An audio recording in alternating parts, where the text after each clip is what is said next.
అబ్బా ఈసారి ఎంత ఖర్చైనా మంచిదే. ఒక మ్యారేజ్ బ్రోకర్ చూసి కమిషన్ ఇచ్చి ఒక మంచి సంబంధం చూడమనాలి.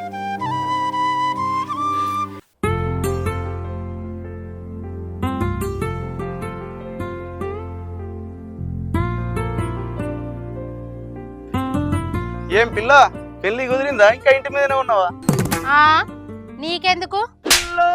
అయ్యో చెప్పరాదు, ఏదో మరదలువని అడిగిన. అబ్బా అట్లనా? అయినా నన్ను చేసుకోమంటే చేసుకోకపోతేవి, ఇప్పుడేమో పెళ్లి అయితే లేదని బాధపడబడితివి. ఏం లాభం? నేను బాధపడతానని నీకెవరు చెప్పిండ్రు? అయినా ఏంది నిన్ను చేసుకునుడా? నన్నే. అయినా నాకేం తక్కువ? ఏం తక్కువ లేదు, కొంచెం ఏజే ఎక్కువ. ఈ మాత్రం దానికి ఇంత షాక్ అవుతాడేంట్రా? సప్పుడు ఏకుంటా తిన్నది అరగదాకా ఇట్లా చెట్ల కిందనే కూసో. సర్పంచ్ గా గెలిచి బాగా సంపాదించుకున్నావు కదా, ఆగుతలేవు. ఇక చేసుకున్న పెళ్ళాన్ని ముందుగా మంచిగా చూసుకో. ఊరి మీద మందిని తర్వాత చేసుకుంటావు కదా. ఆ పిల్లకు మన విలువ తెలియదురా. అయినా నేనేం ఫీల్ అయితలేనురా. అయినా మనకి ఇదంతా అలవాటే కానీ ఏమన్నా కొత్తనా?